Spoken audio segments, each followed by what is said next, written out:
Ako nga pala si Kaibigang Oso. Araw-araw ako nagmumotor papunta at pauwi galing sa trabaho. Gusto ko lang sanang i-share sa inyo itong riding gloves na ginagamit ko. Siyempre, importanteng naka-proper gear tayo saan man tayo patungo. Mahalagang ingatan mo ang sarili mo, lalo na at may pamilyang umaasa at nag-aantay palagi sa'yo. Dito ko lang pala to nabili sa TikTok.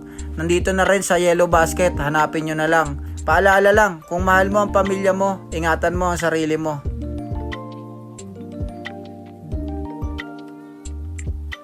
Ako nga pala si Kaibigang Oso. Araw-araw ako nagmumotor papunta at pauwi galing sa trabaho. Gusto ko lang sanang i-share sa inyo itong riding gloves na ginagamit ko. Siyempre, importanteng naka-proper gear tayo saan man tayo patungo. Mahalagang ingatan mo ang sarili mo, lalo na at may pamilyang umaasa at nag-aantay palagi sa'yo. Dito ko lang pala to nabili sa TikTok.